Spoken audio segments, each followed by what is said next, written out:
Hello दोस्तों, welcome to Study PCS channel. सभी दोस्तों को नमस्कार। चलिए आज का करंट अफेयर हम स्टार्ट करते हैं। तो आज हो गया 5 अक्टूबर। 5 अक्टूबर के करंट अफेयर को हम लोग स्टार्ट करते हैं। यहाँ कौन कौन से इंपॉर्टेंट है पहले हाईलाइट देख लेते हैं कि कौन कौन से। 2024 जो है 2025 जो गोल्डन जुबली जो रीजनल रूरल बैंक का जो है 50वां वर्षगांठ यानी गोल्डन जुबली ईयर मनाया गया है। Union cabinet approve the mission आत्मनिर्भर इन पल्स बजट के अंदर जो घोषणा की गई थी उसी पल्सेस को एक कैबिनेट ने अप्रूवल दे दिया है। राजनाथ सिंह ने जो पाकिस्तान बॉर्डर जो पर है वहाँ पर जो सर क्रीक लाइन है वहाँ पर जो एक मैसेज दिया है पाकिस्तान को कि भाई थोड़ा सा संभल के रहें। जो top 10 largest city world by population 2025 जो है उसमें देखिएगा तो जापान फर्स्ट पोजीशन पे, ना तो इनमें चाइना है और ना इंडिया है। तो जापान का जो स्टेट है वो फर्स्ट पोजीशन पे है, टोक्यो। 5वां क्वेश्चन है जो अभी हाल ही में टाटा जो एडवांस सिस्टम उन्होंने एक हेलीकॉप्टर लॉन्च किया एयरबस के साथ मिलकर H125। इसको देखेंगे। फिर जो 11वां वर्ल्ड ग्रीन इकोनॉमी समिट जो सऊदी अरब दुबई में हुआ है उसको देखेंगे। फिर MSME सेवा पर्व जो जीतन राम मांझी जी हैं उनके द्वारा लॉन्च किया गया कहाँ पे, तो वाराणसी में, उसको देखते हैं। फिर union agriculture and rural development जो है शिवराज सिंह चौहान ने इन्होंने बिहार विजिट किया है 4 अक्टूबर को। आज 4 अक्टूबर को बिहार विजिट किया था, तो उसी के बारे में देखते हैं। तो चलिए पहला क्वेश्चन है आत्मनिर्भर भारत मिशन दलहन जिसे केंद्रीय बजट 2025-26 में घोषित किया गया था का उद्देश्य आयात पर निर्भरता को कम करना और किसानों की आय बढ़ाना है। इस मिशन की स्वीकृति अवधि कितनी है?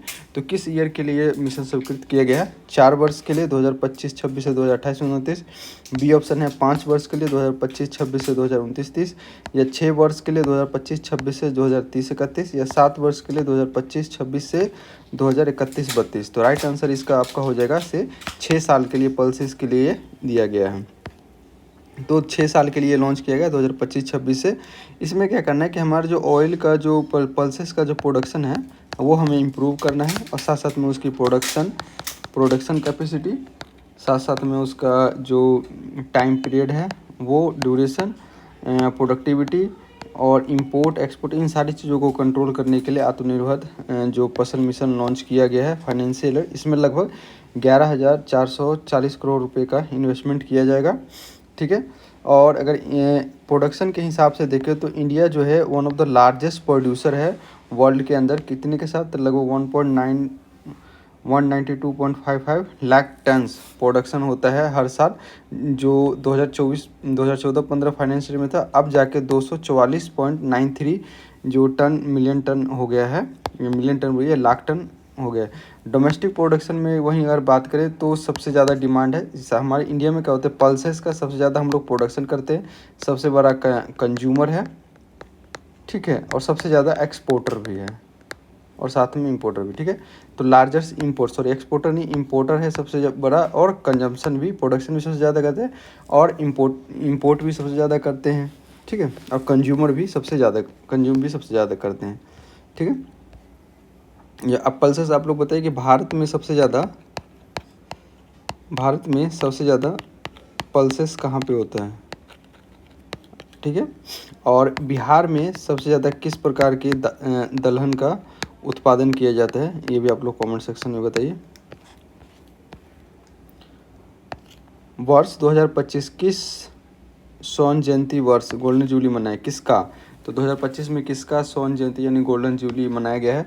तो सार्वजनिक क्षेत्र के बैंक का, क्षेत्रीय ग्रामीण रीजनल रूरल बैंक का, सहकारी बैंक का, या निजी बैंक का? तो किसका बना है? तो राइट ऑप्शन हो जाएगा बी, जो क्षेत्रीय ग्रामीण बैंक है, रीजनल रूरल बैंक है, इसका बनाया गया है। ये 1975 में बनाया गया है। 1975 में इंट्रोड्यूस किया गया था एक्ट को, लेकिन 1976 के एक्ट के थ्रू इसको इम्प्लीमेंट किया गया था, ठीक है। अभी इंडिया में अगर देखें तो लगभग 43 रीजनल रूरल बैंक है। कितने? 43 रीजनल रूरल बैंक है। और ये कब कौन सी कमेटी के रिकमेंडेशन में बनाया गया था? तो आप लोग कमेंट सेक्शन में बताइए, मैं आगे भी बता दूंगा आपको कौन सी कमेटी है। तो नरसिम्हन कमेटी जो बना था, इनके रिकमेंडेशन पे ये रीजनल रूरल बैंक बनाया गया था। यहीं अगर इसको बात करें तो रीजनल रूरल बैंक अगर शेयर होल्डिंग का देखेगा कि शेयर होल्डिंग किस किस का होता है, तो यहाँ पर एक होता है आपका गवर्नमेंट ऑफ इंडिया, एक होता है आपका आरबीआई, और एक होता है आपका शेड्यूल कमर्शियल बैंक। तो गवर्नमेंट का शेयर कितना है, तो गवर्नमेंट का अगर देखेंगे हम लोग तो लगभग 50% शेयर गवर्नमेंट का रहता है। फिर आपका जो 15% जो शेयर है आपका, सॉरी यहाँ आरबीआई नहीं आएगा, स्टेट गवर्नमेंट आएगा, स्टेट गवर्नमेंट का रहेगा 15%, और 35% जो रहता है आपका जो शेड्यूल कमर्शियल बैंक रहता है उसके लिए। तो यहाँ पर अगर ज़्यादातर देखिएगा तो लगभग नाबार्ड के साथ ये इसका टाई अप रहता है। स्पॉन्सर बैंक की अगर बात करें, schedule commercial bank sponsor bank जो होता है ये होता है 15%। वहीं इनके रेगुलेशन की अगर बात करें तो ये रेगुलेट किया जाता है बैंकिंग रेगुलेशन एक्ट 1949 के द्वारा, जो सुपरवाइज किया जाता है किसके द्वारा, नाबार्ड के द्वारा। ठीक है, तो अभी हाल में 2025 में ये मनाया गया है, क्योंकि 1975 में अगर इसका बना था तो अभी 2025 चल रहा है, तो इसके लगभग 15 ईयर कंप्लीट हो चुके हैं इसी के कुछ लक्ष्य में ये बनाया जा रहा है। तो आप लोग ध्यान रखें कि कंट्रोल कौन करता है और कहाँ से कौन सी कमेटी है। कमेटी इंपॉर्टेंट है, नरसिम्हन कमेटी है, और आरबीआई का कितना शेयर रहता है, स्पॉन्सर बैंक का कितना शेयर है, और गवर्नमेंट ऑफ इंडिया का कितना शेयर है, और स्टेट बैंक का कितना शेयर है। ठीक है, चलिए अभी नरेंद्र मोदी जी ने बहुत सारे जो यूथ को प्रमोशन करने के लिए, एम्पावरमेंट के लिए बहुत सारे स्कीम को लॉन्च किया, तो उसी को देख लेते हैं। तो PM Narendra Modi to unveil the various youth focus initiative, लगभग 62,000 करोड़ का इनिशिएटिव लॉन्च किया गया है यूथ के लिए। तो जैसे कि पीएम सेतु किया गया किसके लिए, जो लगभग जो 1000 जो गवर्नमेंट ITIs है उसको अपग्रेड करने के लिए किया गया है। फिर जो है इनोग्रेशन किया कि वोकेशनल स्किल ट्रेनिंग स्टार्ट किए जाएंगे। कहाँ पर, तो एक वाला मॉडल रेजिडेंस स्कूल जो बनाया गया है 34 स्टेट एंड यूटी के अंदर, उसके अंदर। फिर साथ साथ में जो ITI टॉपर्स हैं उसको जो कौशल दक्ष समारोह के रूप में किया जा रहा है। साथ में अगर देखें तो मुख्यमंत्री जो 7 निश्चय स्वयं सहायता भत्ता योजना है उसको किया गया है, लगभग 1000 करोड़ दिया गया है। और साथ साथ में जो जन नायक कर्पूरी ठाकुर स्किल यूनिवर्सिटी है वहाँ भी 4 यूनिवर्सिटी को NIT पटना के साथ टाई अप करके इसको समअप किएगा। तो ये चीज़ थोड़ा सा याद रखेगा कि बिहार गवर्नमेंट की 2 चीज़ें, एक तो बिहार गवर्नमेंट का रिमैप किया मुख्यमंत्री निश्चय योजना, और साथ साथ में जो NIT पटना को लिया गया है। आगे देखते हैं, सर क्रिक जो 96 किलोमीटर लॉन्ग टैंडल एस्चुरी है, तो ये कहाँ पर ये डिस्प्यूटेड रीजन है, तो राइट आंसर इसका सिंध का जो पाकिस्तान है और कच्छ का गुजरात जो है ये डिस्प्यूटेड रीजन है। हम लोग इसको मैप में भी देखेंगे, जैसे ये देखें, ये जो है ये सर क्रिक लाइन है। ठीक है, सर क्रिक ये हमारा इंडिया हो गया, ये गंगा रिवर चल रही है, ये पाकिस्तान का हो गया। तो ये इंडस रिवर आती है, यहाँ से जो झेलम चिनाब रीजन, इन दोनों के बीच का जो ये रीजन है ये सर क्रिक लाइन है। ये कौन से, अरेबियन सी है, ये कराची है, और ये गुजरात का कच्छ स्टेट है। तो यहाँ पर ये लगा, यहाँ पर देखिएगा तो ओमान सी है। यहाँ पर बताइए कि यहाँ पर एक जल संधि है, यानी स्टेट है, तो यहाँ पर कौन सा स्टेट है, हम बता देते हैं कि बाल ऑफ ममदेद है या स्टेट ऑफ हॉर्मुज, इन दोनों में से कौन सा है, तो आप लोग बताइएगा कौन सा है ये। तो राइट आंसर जैसे बी हो गया, पाकिस्तान का कच्छ, और गुजरात में जो कच्छ गुजरात है और सिंध पाकिस्तान का क्षेत्र है। ये कितना है, तो लगभग ये एक टाइडल एस्चुरी है 96 किलोमीटर का। ठीक है, इसमें पाकिस्तान प्रोविंस आता है, गुजरात का ही आता है। यहाँ पर अगर पोजीशन देखिएगा तो 1947 के अंदर जो सर क्रिक जो बाउंड्री लाइन खींची गई थी त्वांग प्रिंसिपल के, क्या थालबेंग प्रिंसिपल के बेसिस पे, जिसमें कहा गया था कि यहाँ पे जो नेविगेशन चैनल है यहाँ, लेकिन पाकिस्तान का कंसर्न है कि भाई थालबेंग प्रिंसिपल को फॉलो नहीं होता है, क्योंकि सर क्रिक जो है नॉट नेविगेशन है। तो ये थोड़ा सा डिस्प्यूटेड रीजन इंडिया पाकिस्तान के बीच में रहता है, जो हमारा ही पार्ट है। ठीक है, यहाँ पाकिस्तान में अगर देखिएगा कि गुजरात, अगर हम इंडिया का मैप बताएं, इंडिया का अगर हम मैप लेते हैं,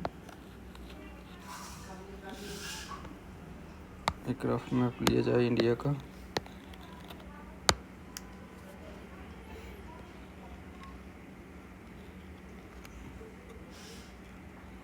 हमारा रफ मैप इंडिया का ये लेते हैं। देखिए ये तो हमारा गुजरात हो गया, क्या होगा, गुजरात हो गया। ये हमारा राजस्थान हो गया, यहाँ से हमारा पंजाब हो जाएगा, पंजाब वाली एरिया, ये जो एरिया है पूरा जम्मू कश्मीर पंजाब को यहाँ ले लीजिएगा, ये JNK वाला एरिया हो जाए, और इधर जो हमारा लद्दाख हो जाएगा। अगर वही बात करें कि हम पाकिस्तान के साथ जो वेस्टर्न बॉर्डर है, पाकिस्तान के साथ कौन कौन से स्टेट जो हमारे इंडिया का शेयर करते हैं, तो ये ऑप्शन हो जाएगा आपका पंजाब, फिर आपका हो जाएगा राजस्थान, गुजरात, ठीक है। तो 3 स्टेट प्लस एक यूटी कौन सा होगा, JNK, जम्मू एंड कश्मीर का जो है यूटी। तो पाकिस्तान के साथ हमारे 3 स्टेट वो शेयर बॉर्डर करते हैं, और एक यूटी, जो टोटल मिला के 4 जो एरिया है पाकिस्तान के साथ हम बॉर्डर शेयर करते हैं, ठीक है। और यहाँ अफगानिस्तान है, ठीक है। नेक्स्ट क्वेश्चन है कि 2025 में जनसंख्या के आधार पर सबसे बड़े शहरों के बारे में सही कथन कौन सा सही है। दिल्ली दुनिया का सबसे बड़ा शहर है, नहीं। शंघाई जनसंख्या के आधार में दूसरे नंबर पे है, ये भी गलत है। टोक्यो दुनिया का सबसे बड़ा शहर है, जबकि दिल्ली और शंघाई क्रमशः सेकंड और थर्ड नंबर पे। तो राइट ऑप्शन सी हो जाएगा, लेकिन ज़्यादातर अगर ऑप्शन देखें संख्या के हिसाब से, तो जो इंडिया में सबसे ज़्यादा जनसंख्या है, हाईएस्ट पॉपुलस कंट्री है, उसके बाद चाइना आता है, और जापान तो बहुत पीछे आता है। बट हम लोग अगर देखें कि यहाँ पर चल रही है बात कि शहरी जनसंख्या की, शहरों में सबसे ज़्यादा कहाँ जनसंख्या रही है, तो जापान लगातार बहुत सालों से टॉप पे है। जापान का जो टोक्यो शहर है वो टॉप पे है, अभी भी टॉप पे यही शहर है, ठीक है। तो यहाँ देख लीजिए सिटी कौन कौन सा है, टोक्यो हो गया, सेकंड नंबर पे दिल्ली आता है, शंघाई जो है आपका थर्ड नंबर पे आता है, ये चाइना का है, ये इंडिया का हो जाएगा आपका, और ये टोक्यो सेकंड नंबर पे। तो ये चीज़ देख लीजिएगा। लगभग projected increase India urban population, तो लगभग 50% जो 2050 तक हमारा अर्बन पॉपुलेशन हो जाएगा। 2000 अभी अगर हम बात करें 2030 तक कितना, तो लगभग 39% जो हो जाएगा हमारा, हो जाएगा अर्बन पॉपुलेशन 39% का। अभी लगभग देखिएगा 37 के आसपास में अर्बन पॉपुलेशन इंडिया के अंदर है। नेक्स्ट करते हैं कि अभी हाल ही में जो हमारा first indigenously private sector helicopter launch किया गया है, तो HAL के द्वारा एयरबस और HAL और जो टाटा ट्रस्ट है उसके साथ मिलके, तो एयरबस H125 हेलीकॉप्टर लॉन्च किया गया है। तो ये कहाँ पर बनाया जा रहा है, तो बेंगमल कोल्लर डिस्ट्रिक्ट कर्नाटका जो है वहाँ पर ये बनाया जा रहा है। कहाँ, बेंगलुरु कर्नाटका में ये बनाए। तो ये हमारा एयर हेलीकॉप्टर है, ठीक है। कहाँ पर, तो बेंगलुरु कोल्लर कर्नाटक डिस्ट्रिक्ट में बनाया जाता है। इसमें टाटा एडवांस सिस्टम लिमिटेड जो है ये पार्टनरशिप कर रहा है। First private sector helicopter final assembly line को लॉन्च किया गया है एयरबस के द्वारा, ठीक है। ये कौन सा है, इसके अगर फीचर है तो ये सिंगल इंजन है और मल्टी रोल हेलीकॉप्टर है, single engine multi role helicopter है। चलिए नेक्स्ट क्वेश्चन देखते हैं। अभी हाल ही में जो 11th world green economy summit WGS held हुआ है, तो कहाँ पर हुआ है, तो आबू धाबी, ये UAE के अंदर हुआ है। कहाँ हुआ, आबू धाबी UAE के अंदर हुआ है, ठीक है। आबू धाबी UAE के अंदर यहाँ पे लॉन्च किया गया है। ये मेनली ताकि जो ग्रीन इकोनॉमी वो कैसे समझ जाए, जो कार्बन फुटप्रिंट है हमारा, कार्बन फुटप्रिंट इसको कैसे कम किया जाए, जो क्लाइमेट चेंज है, क्लाइमेट चेंज को कैसे सही किया जाए, साथ साथ में जो इन्वायरमेंटल अदर पॉल्यूशन है, ग्लोबल वार्मिंग है, तो इन सारी चीज़ों को कैसे कंट्रोल किया जा सकते है, उसी के लिए ये सबमिट किया गया था। और इकोनॉमी को एक सस्टेनेबल इकोनॉमी कैसे बनाया जाए, सस्टेनेबल इकोनॉमी कैसे किया जा सके, उसके लिए 11th सबमिट किया गया है। तो ये कहाँ पर हुआ है, तो दुबई, जो UAE के दुबई है वहाँ पर ये चीज़ हुआ है, ठीक है। ठीक है, यहाँ पर लगभग 30 से अधिक देशों ने पार्टिसिपेट किया और 3300 से अधिक प्रतिभाशाली जो कॉम्पिटिटिव थे उन्होंने भाग लिया। यहाँ पे सतत विकास, ग्रीन इकोनॉमी, जलवायु समाधान पर चर्चा करना था। अब हाल ही में MSME सेवा पोर्टल जो लॉन्च किया, विरासत से विकास एक लॉन्च किया है। विरासत से विकास उत्तर प्रदेश में किया गया, तो कहाँ पर, उत्तर प्रदेश के वाराणसी में। किसके द्वारा, तो जो हमारे MSME मिनिस्ट्री है, MSME मिनिस्टर है, कौन है MSME मिनिस्टर, जीतन राम मांझी है, इन्होंने लॉन्च किया है, ठीक है। जीतन राम मांझी कहाँ से हैं, इनकी कौन सी कॉन्स्टिट्यूएंसी है, तो आप लोग कमेंट सेक्शन में बताइएगा कौन सी कॉन्स्टिट्यूएंसी है और कौन सी पार्टी से ये बिलोंग करते हैं, तो आप ये चीज़ भी थोड़ा सा देखिएगा, ठीक है। यहाँ पर Rudraksh international cooperation and convention centre Varanasi Uttar Pradesh में ये आयोजित किया गया था। ठीक है। रफली अगर सेमीकंडक्टर की अगर बात करें लगभग 30% जीडीपी का अगर हम देखें कि एमएसएमई सेक्टर कितना लगभग 30% जो इंडिया के जीडीपी को कंट्रीब्यूट करते हैं और ओवरऑल जो 45% जो है लगभग टोटल एक्सपोर्ट को कम करता है। अप्रोक्सीमेटली 60% जो है एम्प्लॉयमेंट प्रोवाइड करवाया जाता है इसके द्वारा। वहीं पर हम देखें कि एमएसएमई जो ग्रोस वैल्यू एडिड जो इंडिया जीडीपी का कैसे चल रहा है, तो अगर हम अभी बात करें तो लगभग 30.1% के आसपास है जो जीडीपी में शेयर है। 2021-22 में 29.6% था। ठीक है, अब देखते हैं which event will be union minister Shri Shivraj Singh Chouhan attended during the his 1 day visit to Patna. अभी 4 अक्टूबर को पटना में शिवराज सिंह चौहान जो है जो यूनियन मिनिस्टर है अगर एग्रीकल्चर यूनियन मिनिस्टर वो आ रहे हैं। तो इसी के काम में तो यहाँ पर 2 जो ऑर्गेनाइजेशन किए गए हैं तो इन दोनों में पार्टिसिपेट करेंगे। तो कौन कौन से हैं, तो मखाना फेस्टिवल जो हो रहा है बिहार के अंदर, तो हमारा जो यहाँ पर एक ज्ञान भवन है, ज्ञान भवन यहाँ पे पटना के ज्ञान भवन में आयोजित किया जा रहा है, वहीं पे ये पार्टिसिपेट करेंगे। तो एग्रीकल्चर मिनिस्टर हैं और पटना में, और साथ साथ में यहाँ पर एक rabi workshop and agriculture advisory dialogue है, यहाँ पर भी ये पार्टिसिपेट करेंगे। मखाना में क्यों, मखाना महोत्सव क्यों, अगर देखिएगा मखाना महोत्सव जो अभी हाल ही में यहाँ किया गया है, इससे पहले अगर देखिएगा तो ये बेंगलुरु के अंदर भी एक और मखाना महोत्सव हुआ है। ठीक है, तो यहाँ पटना में जो है एग्रीकल्चर मिनिस्टर जो आए वो पार्टिसिपेट करें और बिहार के अंदर एक मखाना बोर्ड बनाया जाएगा ताकि मखाना का प्रोडक्शन वगैरह, कंजर्वेशन वगैरह और प्रोसेसिंग वगैरह, फूड प्रोसेसिंग उसका अच्छे से हो सके। क्योंकि अगर अभी हाल ही बजट जो था हमारा 2025-26 का जो बजट था उसके अंदर बिहार के अंदर मखाना बोर्ड बनाने के साथ में प्रधानमंत्री जो एमएसएमई इंटरप्रेन्योरशिप प्रोसेसिंग यूनिट की स्थापना करने की बात की गई है। तो ये चीज़ इसके अंतर्गत ये चीज़ किया गया। और साथ में बिहार में अगर देखें तो मखाना प्रोडक्शन का लगभग 95% जो शेयर है अपने बिहार का है। ठीक है, बिहार से प्रोडक्शन होता है। ठीक है, एक और चीज़ होता है ये 90 से 95% के लिए या 85% के लिए, लेकिन 95% जो सोरा का प्रोडक्शन जो है पायरेट्स का कहाँ पर होता है, तो ये बिहार से होता है। ठीक है, अगला क्वेश्चन है